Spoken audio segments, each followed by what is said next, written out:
Hello दोस्तों, CBSE 10th board का exam cancel हो गया है। फिर क्या है ये ऑब्जेक्टिव क्राइटेरिया? क्या अब सभी बच्चों के मार्क्स एवरेज आएंगे? अब हमें 10th के बाद 11th पढ़ना चाहिए कि 10th ही पढ़ते रहना चाहिए? और सबसे लास्ट में आप अपने स्ट्रीम का चुनाव कैसे करें? अगर आप इन सभी सवालों का जवाब जानना चाहते हैं तो इस वीडियो को लास्ट तक जरूर देखें। नमस्कार, मैं संजीव कुमार राय स्वागत करता हूं आपके अपने channel sine x maths classes में। दोस्तों, आप सभी जानते हैं कि सीबीएसई 10th बोर्ड का एग्ज़ाम कैंसिल हो गया है। सीबीएसई ने कहा है कि आपका 10th का एग्ज़ाम अब नहीं होगा। तो नहीं होगा तो फिर मार्किंग कैसे होगी? तो उन्होंने कहा कि आपको एक ऑब्जेक्टिव क्राइटेरिया बनाया गया है। Objective criteria. अब ये क्राइटेरिया क्या है? ये सबके लिए एक पहेली बन चुका है। हर लोग सोच रहे हैं कि ऑब्जेक्टिव क्राइटेरिया क्या है भाई, कैसे इसका इस्तेमाल होगा। इसके बारे में सीबीएसई ने अभी तक कोई गाइडलाइन नहीं दिया है। जितना लोग अनुमान लगा रहे हैं, अनुमानों के अनुसार अगर देखा जाए तो लोग कह रहे हैं कि सीबीएसई का जो पीरियोडिक एग्जाम होता है 10th का, मिड टर्म एग्जाम होता है, प्री बोर्ड एग्जाम होता है, उस सब के एवरेज के अनुसार मार्क्स भरे जाएंगे। तो होता क्या है कि मार्क्स अब तो लगभग लोगों को पता है कि सीबीएसई में कई स्कूल ऐसे हैं, जैसे हमारे यहाँ कई सारे ऐसे स्कूल्स हैं जिसमें प्री बोर्ड का एग्जाम ही नहीं हुआ है। तो अगर प्री बोर्ड का एग्जाम नहीं हुआ तो फिर बच्चे सोच रहे हैं कि अब कैसे भरा जाएगा। तो इसके बारे में इतना परेशान होने की आवश्यकता नहीं है। सीबीएसई बहुत जल्द 10 से 12 या 15 दिनों के अंदर में अपनी एक गाइडलाइन स्कूल को भेजने वाली है और उस गाइडलाइन में बताया जाएगा कि आपको कैसे ऑब्जेक्टिव क्राइटेरिया के अनुसार मार्क्स भरने हैं। जैसे ही वो गाइडलाइन आती है मैं उस पर भी एक वीडियो बनाऊंगा और आपको बताऊंगा, ठीक है। दूसरा बात सबके दिमाग में ये आ रहा है कि क्या अब सबके मार्क्स एवरेज आएंगे? तो बाबू, इसमें तो थोड़ा सा समस्या है कि अगर स्कूल्स को मार्क्स भरने हैं तो आप जानते हैं, सबको पता है कि स्कूल कभी भी अपने बच्चे का बुरा नहीं चाहता है। तो हर बच्चे के साथ चाहेगा कि उसका मार्क्स अच्छा ही भरा जाए। इसमें हाँ, ये सच्चाई है कि अब लगभग सारे बच्चों के मार्क्स एक ही जैसे आएंगे। हाँ, 2-4-10% का अंतर हो सकता है, बट लगभग अब उन बच्चों का मार्क्स जो काफ़ी कम पढ़े थे वो इतना खराब नहीं आएगा, इतना सीबीएसई के एग्जाम में हो सकता था कि खराब हो। इसमें मैं जानता हूं बहुत सारे ऐसे बच्चे परेशान हैं, दुखी हैं, जिन्होंने रात रात भर पढ़ाई की और उनका मार्क्स उतना अच्छा नहीं आ पाया। कई लोग ऐसे हैं जो सोचते थे कि मेरा 99% या 100% मार्क्स होने वाला है। ऐसा हो सकता था कि मेरा इस सब्जेक्ट में अच्छा होता, बट उनका भी मार्क्स अब एवरेज होगा। तो क्या कर सकते हैं बाबू, सीबीएसई ने जो भी किया है आपके अनुसार सोच के ही किया है, आपका भला सोच के ही किया है। तो इस चीज़ को आप मान लीजिए, कोरोना चल रहा है तो कुछ अच्छा हो रहा है तो कुछ बुरा भी हो रहा है, तो उसमें क्या कर सकते हैं। तो एक ही बात समझना है कि अब लगभग मार्क्स एक ही जैसे होंगे, थोड़ा सा का अंतर होगा। और चलिए फिर तीसरा चीज़ देखते हैं कि क्या अब हमें 10th ही पढ़ते रहना चाहिए जब तक 10th का एग्जाम ना हो जाता है, मतलब ऑब्जेक्टिव क्राइटेरिया से आपका मार्क्स नहीं आ जाता है, तब तक क्या आपको 10th ही पढ़ना चाहिए या आपको अभी 11th स्टार्ट कर देना चाहिए? इस बात के लिए मैं आपको बताऊंगा कि बाबू, आपको सबसे पहले तो एक चीज जान जाइए कि 10th और 11th और 12th का जो सिलेबस है, और 10th और 11th की ही बात करें, अभी 12th तो छोड़ दीजिए, 11th की बात करें तो इसमें क्या है कि इस सिलेबस और इस सिलेबस में जमीन आसमान का अंतर है। मैं एक एग्जांपल हमेशा देता हूं अपने क्लास में बच्चों को कि बाबू, सपोज करिए कि आप तालाब में तैर रहे थे और एकाएक आपको समुद्र में फेंक दिया गया। इतने का अंतर है। 10th के सिलेबस से 5 गुने से कहीं ज़्यादा सिलेबस है 11th का सिलेबस। तो अगर आप ये सोच रहे हैं कि अभी हम अप्रैल महीने में हैं और अप्रैल के बाद सपोज करिए कि 10-15 दिन बाद क्राइटेरिया का वो आता है, नोटिफिकेशन स्कूल्स के पास आता है, स्कूल क्राइटेरिया को भरेगा 15-20 दिन के अंदर, फिर भेजेगा, फिर वहाँ से रिजल्ट पब्लिश होगा। इसमें लगभग कुछ नहीं तो 1.5 से 2 महीने का टाइम लग सकता है, मतलब 45 दिन से 60 दिन का टाइम लगेगा। और अगर ये 2 महीने आप वेट करके अब बर्बाद कर देते हैं, मैंने देखा था कि मेरा एक स्टूडेंट ने लगाया था, it's time to download Free Fire, ठीक है, मतलब अब कोई टेंशन नहीं है, अब फ्री फायर डाउनलोड करना है। तो भाई साहब, ऐसा है कि अगर आप फ्री फायर डाउनलोड करेंगे और उसमें 2 मंथ निकाल देंगे ना अपना, तो सपोज करिए कि 10th के सिलेबस का 5 गुना सिलेबस है और फिर उसके बाद अगर आपका ये 2 महीना ऐसे ही बर्बाद हो गया, फिर आपका सिलेबस कैसे कंप्लीट होगा, ये आप खुद उसके जिम्मेवार हैं, ठीक है। तो मेरे अनुसार तो अब 10th की पढ़ाई जैसी हुई वैसी हुई, थोड़ा सा कभी कभी हम लोग रिवीजन करेंगे, उसको देखेंगे, लेकिन 11th स्टार्ट कर देना चाहिए, मेरा ये सजेशन आपको होगा। आप जिस भी स्ट्रीम से जा रहे हो आपको 11th की पढ़ाई स्टार्ट कर देनी चाहिए। अब आया सबसे इंपॉर्टेंट टॉपिक कि आपको 11th में स्ट्रीम का चुनाव कैसे करना चाहिए। ये बहुत बड़ी एक गुत्थी है, सबको परेशान किए, सुलझ ही नहीं रही है भाई साहब, सबको परेशानी है कि 11th में क्या पढ़ें, कैसे पढ़ें, ठीक है। तो मैंने एक एनालिसिस किया है और आज तक मैंने जो भी किसी को पढ़ाया और देखा उसके अनुसार, जब भी आप अपनी स्ट्रीम को चुनाव करते हैं तो आप कई सारी चीज़ें अपने माइंड में रखते हैं। सबसे पहले तो अकॉर्डिंग टू गोल, आप अपनी स्ट्रीम का चुनाव जब करते हैं तो पहला क्या करते हैं, अकॉर्डिंग टू, मैं सबको समझाऊंगा क्या हो रहा है, अकॉर्डिंग टू गोल। दूसरा होता है अकॉर्डिंग टू फैमिली स्टेटस। तीसरा होता है अकॉर्डिंग टू फैमिली बैकग्राउंड। ये दोनों में अंतर है, इसको बताऊंगा मैं। और चौथा होता है अफेक्टेड बाय या stream affected by external effects. एक एक करके मैं समझा रहा हूं। स्ट्रीम का चुनाव करते वक्त आप क्या करते हैं। सबसे पहले अकॉर्डिंग टू गोल, बहुत सारे बच्चे आप में से ऐसे बच्चे हैं जिनको पता है कि मुझे जैसे डॉक्टरी करनी है। डॉक्टरी करनी है तो आप जानते हैं कि हमको बायो पढ़ना पड़ता है। डॉक्टरी करनी है तो आपको क्या पढ़ना होता है बाबू, बायो पढ़ना होता है। तो ठीक है, सबको जिसको पता है कि मुझे डॉक्टरी करनी है वो अपना बायो लेगा, बायो से पढ़ेगा, 11 12 बायो से करेगा, तैयारी करेगा, डॉक्टरी करेगा, डॉक्टरी हो जाएगी उसकी, क्योंकि उसको श्योर एंड सर्टेन पता है कि मुझे डॉक्टरी करनी है तो बायो पढ़ना है, ठीक है। दूसरा होता है अकॉर्डिंग टू फैमिली स्टेटस। बहुत सारे बच्चे जैसे ही 10th से 11th में जाते हैं तो आपको पता है कि 10th में जो इकोनॉमिकल खर्च होता है उससे 11th में कहीं ज़्यादा खर्च होता है। तो उसके अनुसार बच्चे अब देखते हैं क्या है कि मेरे पिताजी की आय क्या है, मेरे फैमिली की जो स्थिति है वो कैसी है, मेरे यहाँ खर्च कितना हो सकता है। उसके अनुसार देखते हैं कि अगर साइंस में नहीं पढ़ सकता हूँ तो इससे कम खर्च वाला स्ट्रीम कौन सा है बाबू, आर्ट्स है, तो ठीक है आर्ट्स पढ़ लेता हूँ। कॉमर्स इससे कम वाला है तो कॉमर्स पढ़ लेता हूँ। तो स्टेटस देख लेते हैं। ऐसा भी होता है कि साइंस पढ़ने की स्थिति उनकी है, सब कुछ ठीक है, और उनका मन ऐसा नहीं लगता है, मतलब घर के लोग बोलते हैं कि ना आप नहीं कर सकते हैं, आप साइंस मत पढ़िए, आप ये पढ़िए। तो वो हो गया फैमिली स्टेटस। तो उसके अनुसार वो लोग चूज करते हैं कि आपका स्ट्रीम क्या हो सकता है। तीसरा होता है अकॉर्डिंग टू फैमिली बैकग्राउंड। ये फैमिली बैकग्राउंड बड़ा गड़बड़ चीज़ है जी। अब देखिए फैमिली बैकग्राउंड में क्या होता है। जैसे मान लीजिए कि आपके चाचा के लड़के डॉक्टर हैं, उन्होंने बायो की पढ़ाई की, बड़े अच्छे थे बायो पढ़ने में, और वो बन गया डॉक्टर।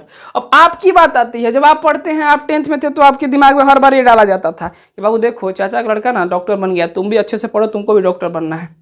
मान लीजिए कि आपके यहाँ कोई आईएएस है तो आपके दिमाग में बार बार ये डाला जाता है कि वो आईएएस बन गया, वो पढ़ने में बड़ा अच्छा था, आईएएस बन गया, तुम भी पढ़ो, तुम भी आईएएस बन सकते हो। तो यहाँ क्या होता है ना, ये फैमिली बैकग्राउंड है। ये बार बार घर के लोग परेशान करेंगे आपको, बोलेंगे कि बाबू तुम ये पढ़ लो, ये पढ़ोगे ना तो ये बन सकते हो, क्योंकि उन्होंने देखा है कि उनके घर में 10 अगर डॉक्टर हैं तो 10 आपको भी डॉक्टर ही बनाएंगे। अब देखे होंगे ना कि घर में अगर डॉक्टर, पिताजी डॉक्टर, माताजी डॉक्टर, तो उनका बेटा कुछ भी ना तो डॉक्टर ही बनेगा, भले वो नालायक हो जाए, बट उनको बनाएंगे वो डॉक्टर ही बनाएंगे, क्योंकि उनको पता है कि हम डॉक्टर हैं तो उसको भी क्या बनाना है, डॉक्टर बनाना है। तो ये होता है फैमिली बैकग्राउंड, ठीक है। इसके अनुसार आपका स्ट्रीम चूज किया जाता है 11th में। और ये होता है affected by internal external effect. ये क्या है, तो ये भी फैमिली बैकग्राउंड का ही एक थोड़ा सा वाइड पार्ट है, बड़ा पार्ट है। इसके अनुसार ये होता है कि जैसे कि मान लीजिए आपका ही दिमाग है, आप जैसे आपको पता है कि आप बहुत खुश हैं, आप देखते हैं कि एपीजे अब्दुल कलाम बड़े अच्छे व्यक्ति थे, ठीक है। तो उन्होंने क्या किया भाई, तो साइंस पढ़े थे, साइंस पढ़ के और उसके बाद क्या बने भाई, तो साइंटिस्ट बन गए, ठीक है। ये सब्जेक्ट पढ़े थे और साइंटिस्ट बन गए। आप एपीजे अब्दुल कलाम के हर चीज़ को मानते हैं, आप क्या करते हैं कि उनके अनुसार देखते हैं कि वो साइंस पढ़े थे, साइंटिस्ट बने थे, हम भी साइंस पढ़ेंगे, हम भी साइंटिस्ट बनेंगे, ठीक है। अब यहाँ क्या है कि आपकी चॉइस ये वाला जो है ना अकॉर्डिंग टू गोल, ये वाला इससे मिक्स हो जाता है। मतलब आप सोच रहे हैं कि साइंस पढ़ना है, बट इसमें थोड़ा सा ये मिसअंडरस्टैंडिंग यहाँ हो जाता है कि आप अपनी क्वालिटी कम और इनकी क्वालिटी से ज़्यादा इफेक्ट होते हैं। मतलब आपको अपने बारे में कम पता है कि हमारी साइंस कितनी अच्छी है, नहीं है। आपको इनके बारे में पता है कि बड़े बड़े फेम वाले व्यक्ति थे। इसको लाइमलाइट वाली लाइफ से भी आप जोड़ सकते हैं, ठीक है। कि मतलब अगर सपोज करो आप विराट कोहली से इफेक्टेड हैं, तो विराट कोहली ने इस चीज़ की पढ़ाई की थी तो मुझे भी ये पढ़ना है, ठीक है। ऐसे बहुत सारे लोग हो सकते हैं, एग्जाम्पल तुम सबका नहीं दिया जा सकता, तो ऐसे हो सकता है। जैसे एपीजे अब्दुल कलाम वाला मैं बता रहा हूँ, तो उनके अनुसार अगर आपने चूज किया तो इनके नाम से चूज कर लिए तो फिर गड़बड़ है। अगर आपका गोल ये है, आप पैसिनेट है इसको करने के लिए, तब तो कोई समस्या नहीं है। अगर पैसिनेट नहीं है तब तो समस्या है भाई साहब, यहाँ पे दिक्कत है ना। तो इस तरीके से आप स्ट्रीम का चुनाव करते हैं, ठीक है। तो ये तरीका है कि इस तरह से सब लोग चूज करते हैं, बट चूज करना कैसे चाहिए ये तो लोग करते हैं ना, करना कैसे चाहिए। तो सबसे पहले बात ये सोच लीजिए कि आपको इंटरेस्ट क्या चीज में है। सबसे पहले ये सोचना है कि आप जानते क्या हैं, कौन सा सब्जेक्ट पढ़ने में आपको अच्छा लगता है, कौन सा सब्जेक्ट ऐसा है कि रात को आप सोए हो और सुबह उठा के बोले बाबू पढ़ो, तो आप कौन सी बुक आपके हाथ में आती है। अगर वह बुक जो आपके हाथ में आती है सुबह उठने के बाद मन न कर रहा हो तभी पढ़ने का मन करता है, उस बुक को देखिए और आप सेल्फ इंटरेस्ट के अनुसार अपना स्ट्रीम का चुनाव करिए। नो मैटर, आप ये कभी मत सोचिए कि आप ये, हमारे समाज में क्या है ना, एक बहुत गजब की धारणा है कि जो बच्चा तेज होता है वो साइंस लेता है, ठीक है, जो उससे थोड़ा सा कमजोर है ना वो आर्ट्स लेता है, ठीक है, सॉरी कॉमर्स लेता है, और जो सबसे कमजोर है वो क्या लेता है, आर्ट्स लेता है। बट ये ऐसा कुछ नहीं है, ठीक है। इसमें एक और चीज होता है, उसको आप चाहें तो जोड़ सकते हैं, अकॉर्डिंग टू स्कोप। लोग ये स्ट्रीम का चुनाव ऐसे भी करते हैं कि हमारा स्कोप कितना है। लोग बोलते हैं ना साइंस में बहुत बड़ा स्कोप है, साइंस पढ़ोगे ना तो तुम कुछ भी कर सकते हो, कॉमर्स पढ़ोगे तो क्या करोगे, चार्टर्ड अकाउंटेंट बनोगे ना, बैंक में जॉब करोगे ना, इससे ज्यादा तुम कर के सकते हो। आर्ट्स पढ़ोगे बेकार हो जाओगे यार, तुम यूपीएससी में जाना पड़ेगा तुमको, उससे ज्यादा कुछ हो ही नहीं सकता है। बट ऐसा कुछ नहीं है भाई साहब, ये तीनों स्ट्रीम है और तीनों का सेम इज्जत है और सेम स्कोप है। आपको जानकारी नहीं है तो ये अलग बात है, आप जानते नहीं है तो अलग बात है, बट ये तीनों एक ही जैसे चीज हैं और तीनों में सेम स्कोप है, सेम आप अपना लाइफ आगे बढ़ा सकते हैं सब कुछ करके, ठीक है। तो ये तीनों को आप चूज कर सकते हैं अपने इंटरेस्ट के अनुसार। दूसरे के अनुसार अगर आप चूज करने जाएंगे तो फिर आपको होगी समस्या, ठीक है। तो ये देखना है कि हमको क्या करना है। मान लीजिए कि अच्छा एक और चीज होता है कि आप लोग जब स्ट्रीम का चुनाव करने जाते हैं ना, तो आपके जो गार्जियंस है, चूंकि आपके पास तो उतनी सोच अभी है नहीं, तो आपके जो गार्जियंस है वो कहते हैं ना कि आपका एक बैकअप प्लान बनाते हैं, ठीक है, बैकअप प्लान। जैसे मान लीजिए कि आपको करनी है आईएएस। मैं कल कुछ लोग बात कर रहे थे हमसे कि सर अपने एक बच्ची है उसको पढ़ाना है तो क्या करें, ठीक है। तो उनके गार्जियन से बात हुई तो बोले कि सर ऐसा है कि उसको आईएएस करना है तो उसको ऐसा कर देते हैं कि अभी बायोलॉजी से एडमिशन करा देते हैं, ठीक है, और 2 साल वो बायोलॉजी से पढ़ लेगी, उसके बाद नीट का एग्जाम देगी, होगा तो होगा, नहीं होगा तो कोई बात नहीं है, उसके बाद उसका बीए में एडमिशन करा देंगे, ठीक है, और बीए में एडमिशन करा के उसके बाद वो बीए कर लेगी और तब अपना आईएएस की तैयारी करते रहेगी। उसके ऊपर ऐसा थोड़ी दबाव कुछ है कि उसको फैमिली चलाना है। तो हमको ये बात समझ में नहीं आई कि अगर उस बच्ची का श्योर एंड सर्टेन गोल ये है कि हमें आईएएस ही करना है, अगर आईएएस ही करना है तो उस कंडीशन में उसको फिर बायो पढ़ाने का कोई मतलब। अगर वो बायो पढ़ेगी और 2 साल बायो में अपना टाइम बर्बाद करेगी और 2 साल बायो पढ़ते वक्त उसको 1 मिनट का टाइम नहीं मिले को आईएएस वर्ड को सोच सके, उसका सिलेबस तो छोड़ दीजिए, तो फिर उसके बाद वो 2 साल तो अपना बर्बाद करेगी। और जब उसका इंटरेस्ट ही नहीं है उस बायो में तो नीट निकलेगा कभी? ये तो कंफर्म है कि नहीं निकलेगा, किसी भी हालत में नहीं निकलेगा। तो उस कंडीशन में भाई ऐसा क्यों सोचना है? बैकअप प्लान क्या सोचना है? ठीक है, मान लीजिए कि हम कहते हैं कि अगर वो आर्ट्स से आर्ट्स पढ़ी होती और उसका आईएएस नहीं निकलता तो क्या आर्ट्स में बैकअप प्लान नहीं हो सकता है? वहां से आप नहीं सोच सकते हैं कुछ और अलग? वहां से आप लेक्चरर के लिए नहीं पढ़ सकते, वहां से आप प्रोफेसर नहीं बन सकते हैं, बहुत सारे ऑप्शंस हैं। तो ये बैकअप प्लान वाली बात जो है ना वो थोड़ा सा गड़बड़ है। मैं ये कहूंगा आपसे कि अगर आप स्ट्रीम का चुनाव करने जा रहे हैं तो मेरा सजेशन आप मानिए, ठीक है, तो उसके अनुसार आप क्या करिए कि आप अपने दिल के सुनिए। और अगर आपका दिल कहता है कि मुझे ये करना है, ये मतलब मुझे आईएएस करना है, मैं एग्जांपल देता हूँ, ज़्यादातर मुझे आईएएस का ही निकलता है मेरे दिमाग से, तो अगर मुझे आईएएस करना है तो आप आर्ट्स ले लीजिए, आर्ट्स से पढ़िए, क्योंकि वहां से रास्ता सही है। आपको जाना है पटना और आप गाड़ी पकड़ेंगे गोरखपुर का, सपोज करिए, तो फिर घूम के जाएंगे ना, जाना आपको पटना ही है, तो भाई साहब सीधा गाड़ी पकड़िए ना, पटना जाइए, गोरखपुर जाने की क्या आवश्यकता है? तो आप अगर आपको दिल कहता है कि मुझे सर्टेन है कि मेरा ये गोल है, तो उस गोल तक पहुंचने के लिए जो स्ट्रीम आपके लिए कारगर है उसको करिए। और यही टाइम है कि आप अपने गार्जियन से बात करिए, गार्जियन से बात करके कहिए कि पापा मम्मी ये है कि हम यही करना चाहते हैं। और इसमें हाँ एक चीज़ ये होता है, आप क्यों नहीं कह पाते अपने गार्जियन से? क्योंकि आपके दिमाग में बार बार पता है क्या चलता है कि अगर हमने कहा पापा जी से कि हमको ये करना है और अगर हम सफल नहीं हो पाए तब फिर क्या होगा? तब तो फिर पापा जी बोलेंगे हम तो तुमको कह रहे थे कुछ और करने के, तुम अभी ये कर लिए, तो फिर क्या होगा भाई साहब? बेइज्जती होगी हमारी। ऐसा कुछ नहीं है। इंग्लिश में एक लाइन है कि don't go where path may be led, go where there is no path and make a trial. जहां सब लोग जाते हैं वहां भी तुम जाओ, तो फिर तुम्हारा स्पेशल कोई खास बात नहीं है। जो कोई नहीं कर रहा है अगर आप वो करते हैं तो दुनिया उसी को याद रखती है, ठीक है। अगर आपके दिल में है, संजीव कपूर का नाम सुने होंगे आप लोग, बहुत बड़े शेफ हैं भारत के, ठीक है। अगर संजीव कपूर ने ये सोचा होता कि ये तो बावर्ची वाला काम है यार, खाना बनाना कौन बड़ा काम है, तो आपको पता होना चाहिए कि इंटरनेशनल ख्याति है उनके पास, पूरे वर्ल्ड में संजीव कपूर को लोग पहचानते हैं, ठीक है। तो आपको ऐसा नहीं करना है। आपके दिल में अगर ये होता है कि हमको ये करना है, इससे हमारा लाइफ आगे बढ़ सकता है, तो उसका चुनाव करिए, ठीक है।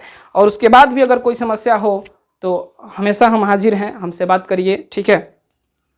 इस वीडियो को लास्ट तक देखने के लिए बहुत बहुत धन्यवाद।